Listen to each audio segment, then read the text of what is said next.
G'day team, I've got our esteemed president here who has a close allegiance with us due to his son Zach playing. Tends to say he does a power of work for us, I'm not too sure. But he's managed to fit into a smaller little jacket there, so he's going to give us a bit of a rundown of his thoughts. So Matty Weisheit, our president, what was some things that was the first standout for you from the weekend? Well, first up was a real highlight with two absolute champions of our under-11s celebrating their 50-game milestones. Huge congratulations to Archie Leal and Cohen McCluskey, two absolutely ripping young men, and had fine games on Sunday. They really led from the front, played with all the right spirit that we've come accustomed to those two little legends. So congratulations guys on your first 50 games for the mighty Panther, and many more rippers to come. Well done Cohen, well done Arch, great work boys. Matty, just give us a rundown of a couple of other individuals that stood out for you on the weekend. Yeah, there were some real fantastic efforts by several of the players in tough conditions out at West Preston. But first up, Christian. What an incredible effort from Christian, tackling their big ruckman. He was coming full speed. Christian hung on tight, took him down to the ground. It was really inspiring. Awesome, Brilliant. Odie as well, really clean, played up forward, really brought some great contests to the fore and played his great role up forward there. Mason Bolden, bit of wing and forward too, was really clean, really stuck to his instructions super well and played a really important role for the team for the weekend. And JB, just always smiling, always giving his best. He played down back for a lot of the game, was really strong in the contest, really competitive against their tall forwards. It was integral to us being able to steady the ship and come away with a W. And then there was also Zane down back with JB, who did a brilliant effort down there. His determination down back is really a standout for us, and it's been great having Zane Butch Baker back down there and really rallying the troops and playing his role to steady our back line and thrust forward from there. There were a couple of other highlights for me, Scott. Great, Matty. Couldn't agree more with what you said. Well done again to you boys. I'm going to throw to our next guest. Thanks, guys. Oh, Al, how'd you sneak in, mate? I've just been sitting here watching your work. I see that you've got Jax as your screensaver. Well, yeah, no, Jax pops up a fair bit. As you see, they're celebrating a 65 metre, I think we put it down to, on the lab count metres. How hard is it to get a photo like that in full celebration? You normally find a few of the guys, I think they hunt the camera. So they actually more, I think they only kick it when I'm in front. So there's a few of the boys who do that. He loves a celebration. And what about his partner in crime there, Tyler Black? He enjoys a celebration. Well, Tyler Black is almost like the smiling assassin of the black mouth guard. He's always hanging out in front of his face. Big grin and always smiling. Even when he's kicking the ball, if you see photos, he's always got his mouth open, smiling, kicking the ball. Who else have you got up there? We'll scroll through a couple of the edits I'm just playing with. How did he manage to stay in colour and everyone else went black? Well, it's such a great mark. He sucked the colour out of them. Ah. It just literally, I did nothing in that. For that is as it's taken. It felt like that. I remember the cloud came over in that game. game. The colour out. Yeah, no, that was a... It was amazing. That was a great mark. Freakishly beat, some may say. We're scrolling through, old Zachy boy.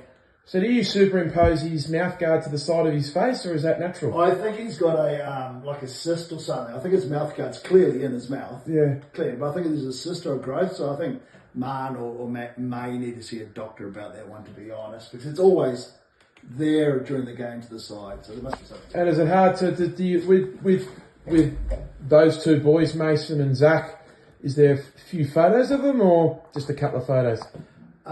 Some may say a few too many. Again, they sort of like the camera and that they hunt it down. Yeah, okay. But there's a few of those boys. We're just... there's another one who likes the camera. He always seems to pop up. Old Jed. Yeah. So now, I don't know whether he just saw something that scared him or just put a lovely kick over into the pocket there. He's concentrating on something, isn't he? Yeah. So's the bloke behind him. That's a great photo. So yeah, the kid behind's a lovely bloke. Yeah. Here's another guy I loves.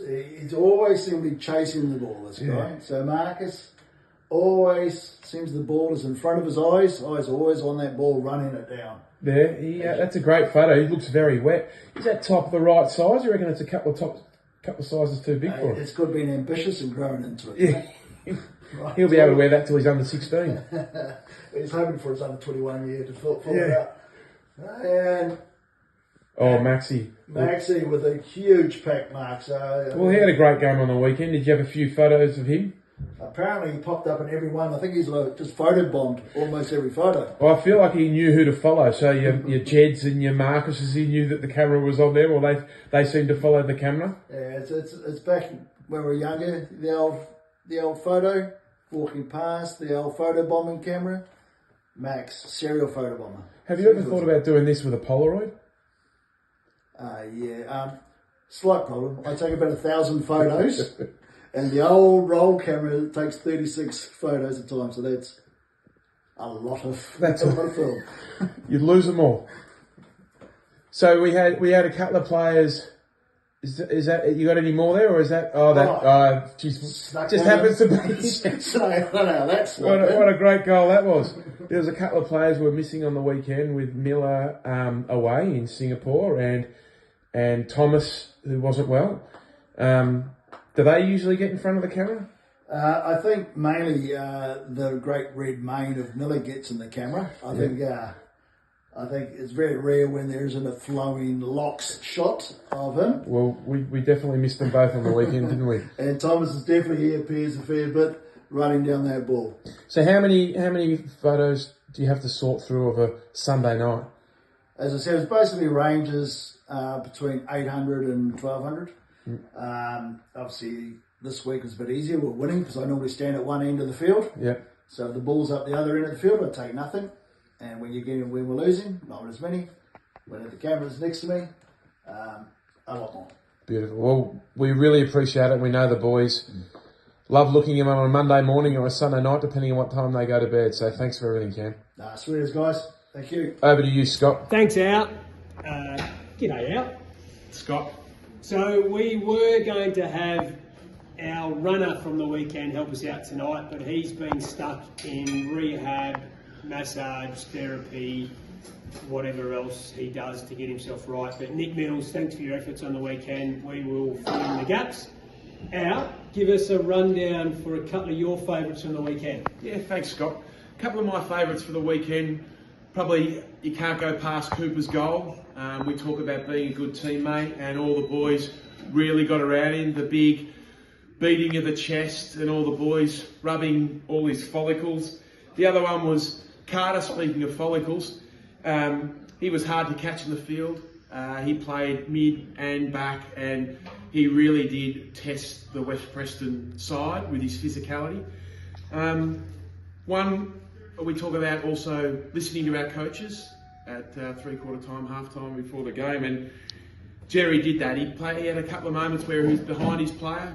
We sorted that out. He got in front and he stopped the goal, and he set up another goal for our team. So that was it's good to see that the boys listen to what we say and then execute. Scott, have you got any? Yeah, I have. Well done to those boys.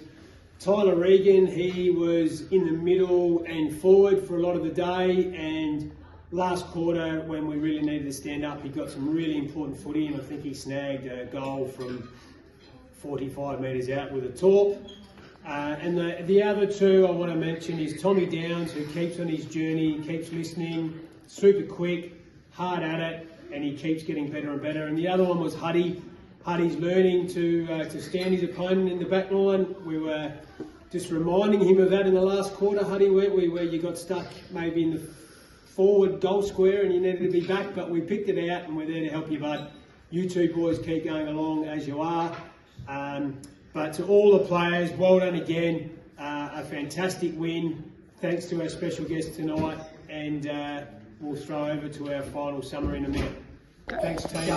We've been told we have to be funny by our fellow directors here, so I am now wearing my hat sideways, and I'm sure that's not even funny. But in a serious note, Al and I just want to take this opportunity to thank all the volunteers, the parents who are helping us out every week, especially those that are putting their hands up. We can't play the games on the weekend without your assistance. A special thanks to Marnie and Katie, who are doing a hell of a lot of work from the admin side. We really appreciate that, ladies. Al, anyone else to thank? No, I think our parents, thank you, because you've got great lads. Their behaviours are a reflection of you guys, and your behaviours have been fantastic so far this year. So to you guys and the boys, we love coaching you. Let's keep this momentum building on and off the field, and looking forward to the remainder of the season. Yo, yo, yo. Peace out.